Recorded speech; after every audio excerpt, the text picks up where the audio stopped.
people still called it the Great Silencing. The police called it that. The newspapers called it that. The people who needed to close the file and move on called it that too. Because only by giving it a neat, manageable name could anyone bear the fact. 32 human beings had died crammed together in a suffocating attic in the middle of summer, while the door had remained right there beneath them the entire time. But the people who had lived close enough to hear the rumors called it something else. They said that in that factory, there was one night when faith had thickened into air, and anyone who breathed it in forgot how to open a door. Lee Song-jun first heard that line from an elderly woman in Suwon, a former member of the Ocean Fellowship, 3 years after she escaped the community. She did not tell him much. She only sat in front of a cup of cold tea, turning a spoon over and over between her fingers, and said in a voice that sounded like she was recalling a dream that had rotted in her memory. At first, she didn't make us believe in ghosts. She made us believe that the world outside wanted to steal our souls first. That sentence stayed lodged in Song-jun's mind for years. He was a freelance reporter, 36 years old, known for pursuing investigations into extremist religions and disappearances that never found answers. 6 years earlier, when the mass departure at the factory exploded across the news, he had still been a young reporter in Seoul. He'd barely had time to read the first reports before his editor reassigned him to another case. But ever since then, the incident had remained in him like a fishhook buried beneath the skin. 32 dead in a windowless attic. Some strangled.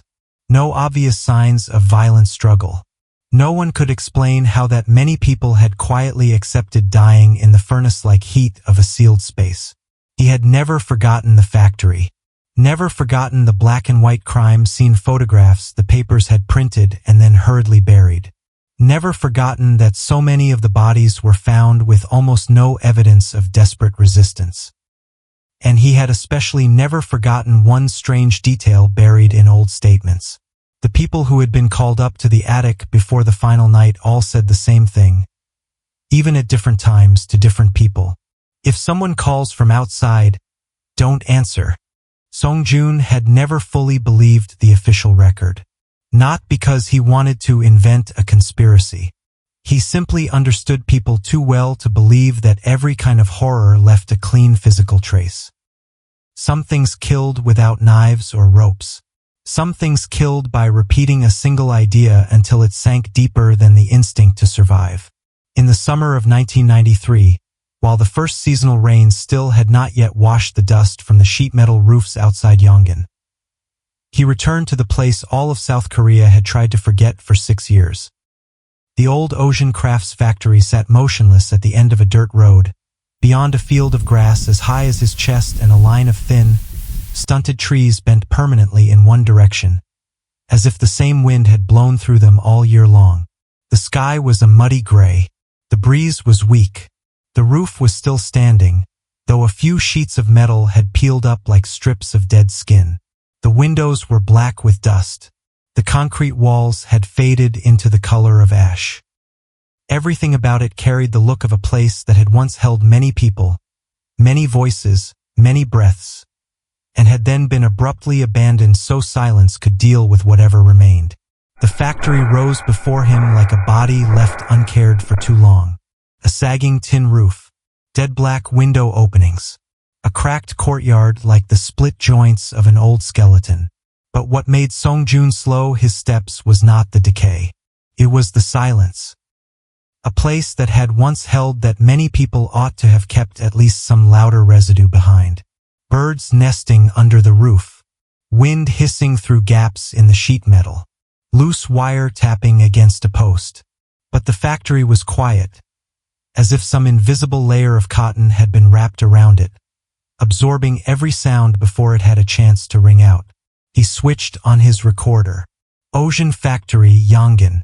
1:13 p.m. His own voice sounded too small in his headphones. It did not travel. It dropped almost straight down in front of him, as if the air itself had stopped it. Song-jun passed through the first workshop, where empty wooden shelves stood like skeletons with their organs removed. Broken glass crunched under his boots. On the wall, a few old slogans still clung in place, their red lettering smeared into vague stains like blood that had been wiped but never fully cleaned. He stopped in front of one section where the lettering had almost vanished, leaving behind only a few fragmentary words. Purification. Flesh. The first door. He had read enough Old Testimony to know that the leader of the group had not built her power through open madness. She had not screamed like the lunatics on television. She had not demanded to be called a god from the beginning. She had not even demanded that people die right away. What she did was far more disturbing. She taught them to be ashamed of their own fear. According to the few former members who still dared to talk, the first months in the group had seemed almost harmless. Shared labor, shared meals, prayer, calling one another the chosen family. But little by little, people were separated from their former lives. Money was surrendered because earthly possessions are chains. Letters were withheld because outsiders send only doubt. Sleep grew shorter. Labor grew harder. People were summoned to study the Word at midnight and forced to listen to sermons repeated until the Word stopped meaning anything and became a hypnotic rhythm instead. Then came the final layer of doctrine. The leader taught that the human body was only a rented room, and everything that made a person want to flee, hunger, thirst, heat, suffocation, pain, was merely the body's final plea when it sensed it was about to be abandoned. If you believed that, then the instinct to survive was no longer something to trust. It became the enemy. Song Jun made his way to the narrow service stairs at the back of the factory. The steps were steep and tight. The higher he climbed, the stronger the heat became. Absurd enough that a sheen of sweat gathered along the back of his neck even though the day outside was overcast. The smell changed too. It no longer matched the abandoned factory below. It was not just dust and damp wood. Something else was mixed into it. Old sweat, sleeping pills, cloth baked too long in heat, and a faint sweet-sour scent that made his tongue go bitter whenever he inhaled too deeply. He knew the old reports said the attic had almost no ventilation, that the surface of the ceiling had reached unbearable temperatures at midday. But the heat here did not feel like lingering temperature. It felt like human breath, as if the hot air from that night had never truly left. The attic door opened with a dry wooden rasp. Song Jun raised his flashlight. The attic was low and dark, the slanted ceiling pressing down at both sides as if trying to crush the space beneath it. The floor had long since been cleared, but a few traces remained with eerie stubbornness.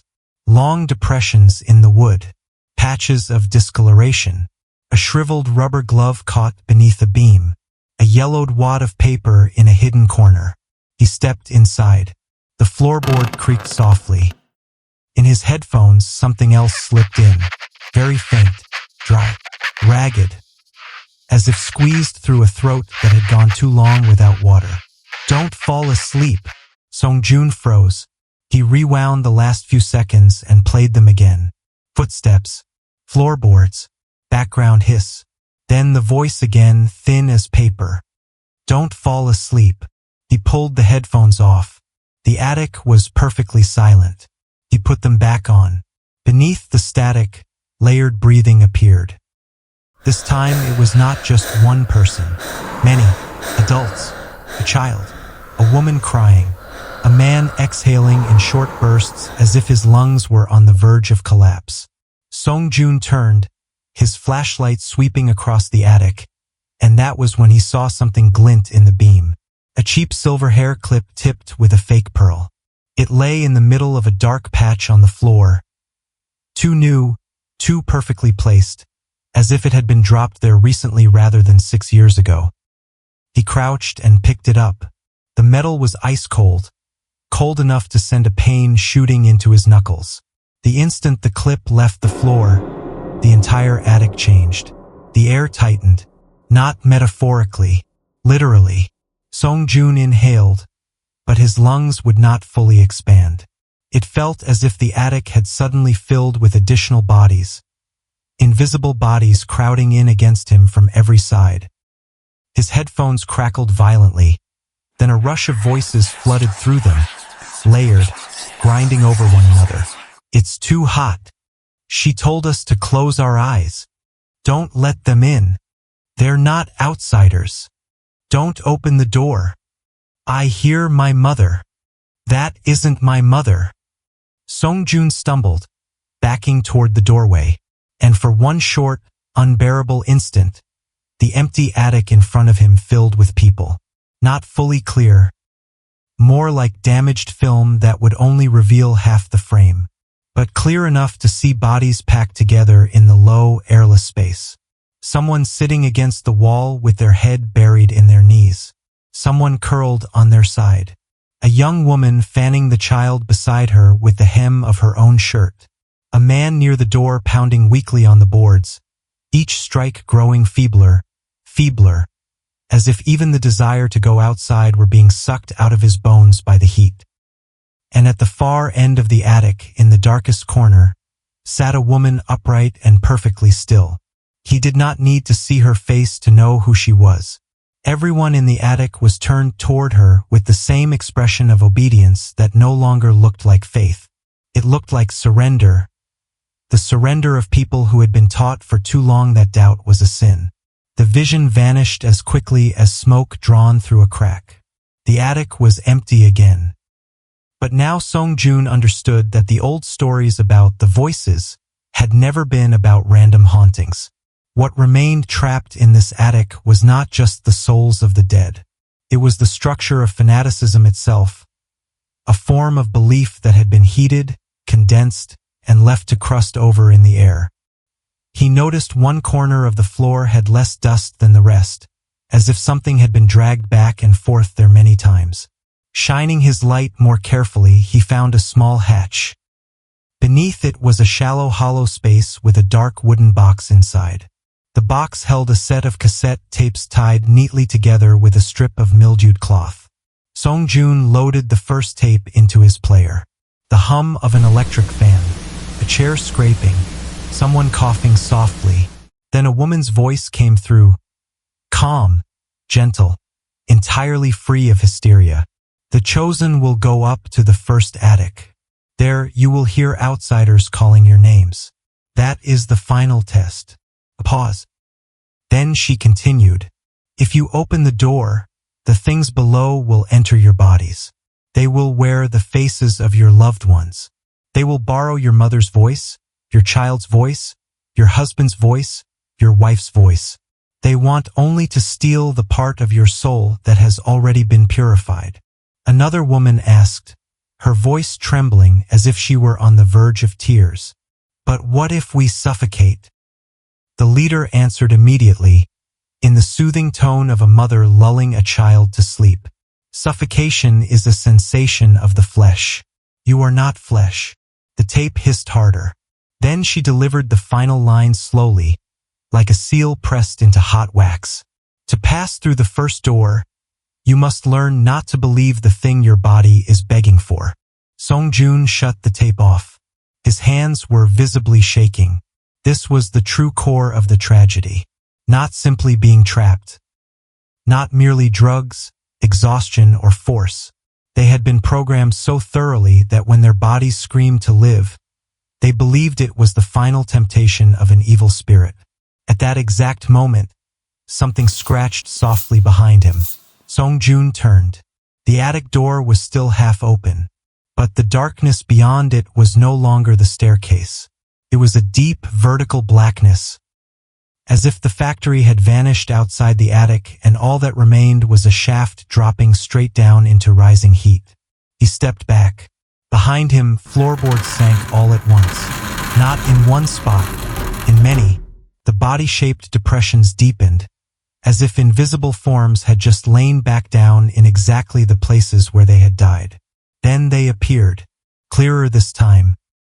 A middle-aged man with cracked, bloodless lips and sunken eyes, one hand still resting against his throat as if remembering the pressure of a cord that was no longer there. A young mother clutching the shadow of a child damp with sweat. A A teenage girl with a dark bruise ringed around her neck, hair plastered to her cheek. Another figure with knees drawn to the chest, lips still moving through a prayer that had lost its sound. They did not rush at him. They only looked, not for rescue, not in hatred, in recognition, as if they believed he was the one who had arrived too late to open the door for them. From the far end of the attic, the woman's voice sounded again. This time without tape, without equipment, directly in the room itself. It has been a long time since someone with an unspent breath came up here. Her shape separated itself from the darkness. A dark dress, short curled hair framing a gaunt face. A calm expression so grotesque it was almost unbearable. Not madness, but the absolute certainty of someone who still believed she had been right even after leading people to die. Song Jun asked, his throat dry. "What are you?" The woman tilted her head slightly. "I am the one who opened the first door. You killed them. I freed them from the cowardice of the flesh." The figures on the floor twitched at her words, as if invisible strings inside them still vibrated to the rhythm of her old doctrine. And Song Jun realized that the most terrifying thing was not the presence of a dead cult leader.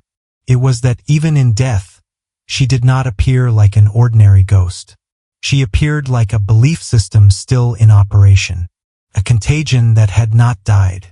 The woman lowered her eyes to Song Jun's pocket, where the hair clip rested. "You touched what was left behind. Whose was it?" "The first one who remembered she needed to open the door." Her voice dropped, soft as velvet. "She made the others panic.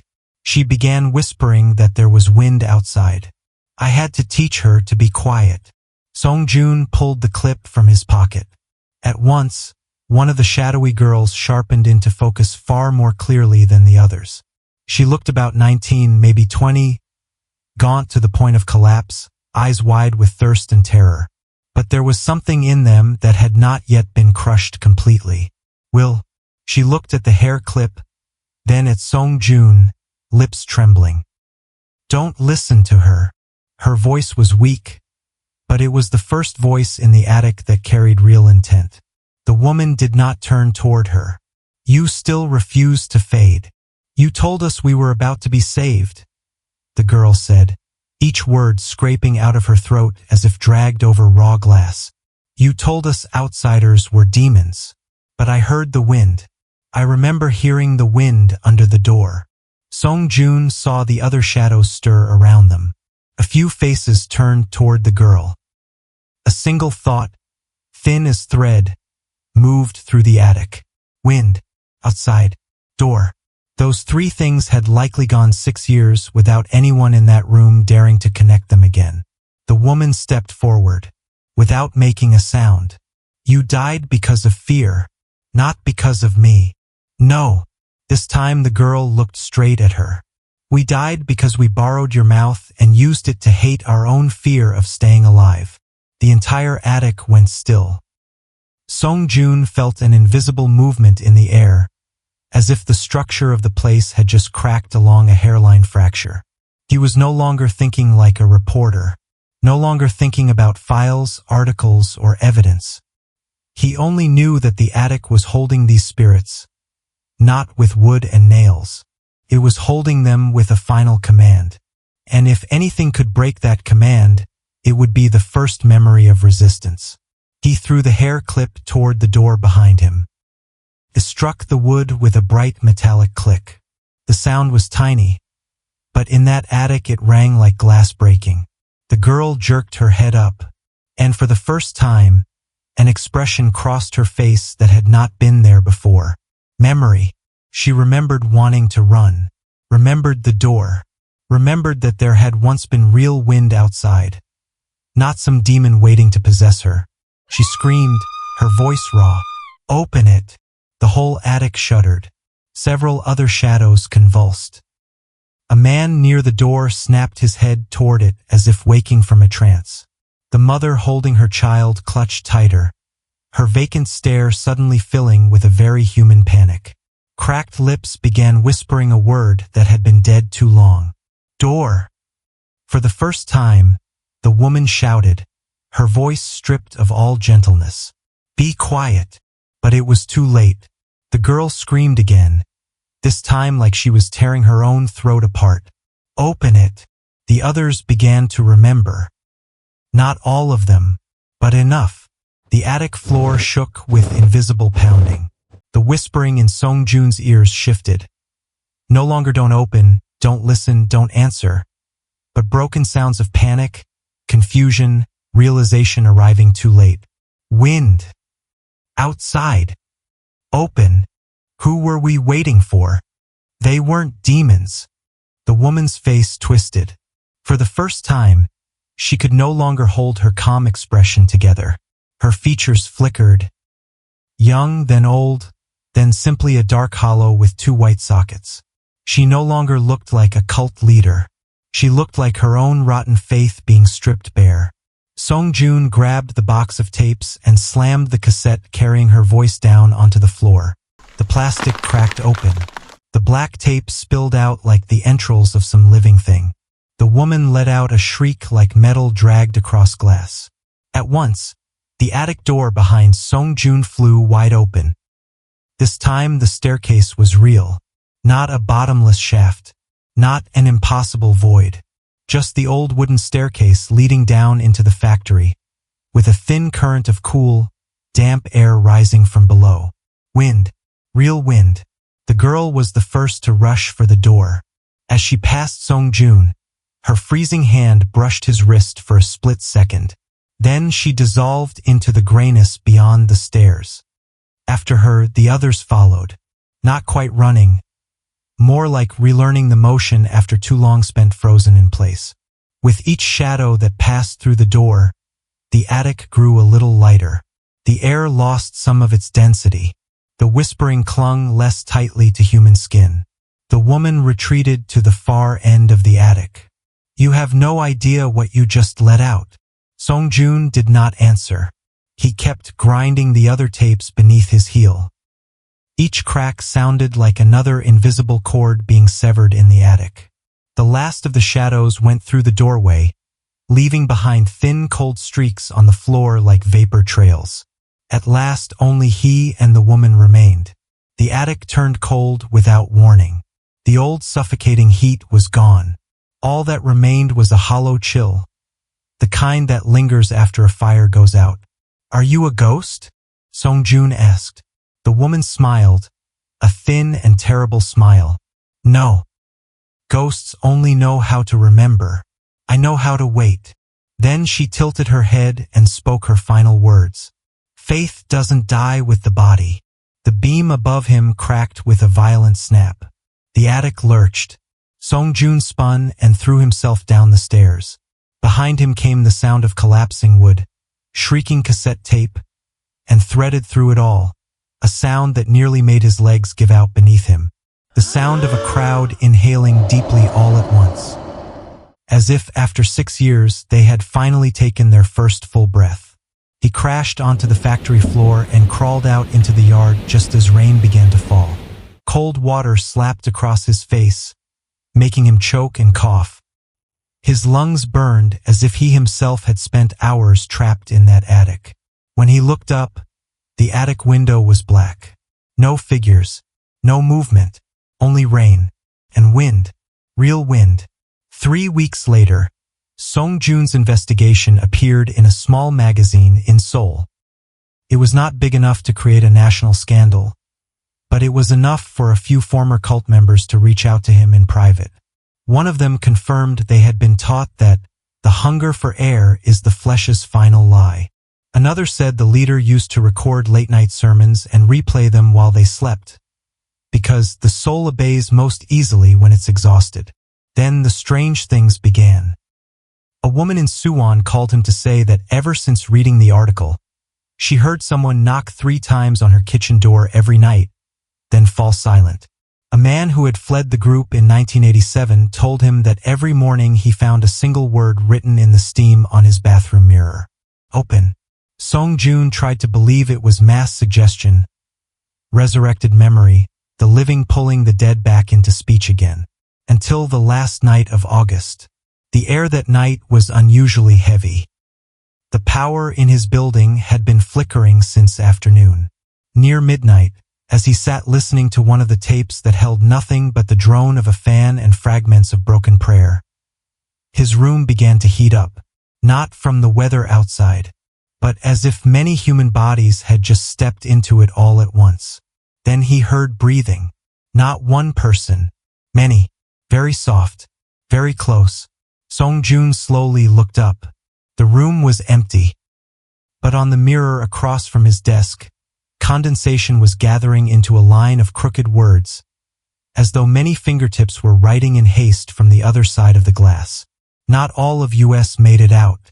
Song Joon had not even risen from his chair when the lights went out. The cassette player kept running, and in the thin hiss of old magnetic tape, the woman's voice came again, closer to his ear than ever, gentle as a lullaby. The ones who were freed will look for doors. A short pause. Then she continued, slow and deliberate. But the ones who still believe will look for people.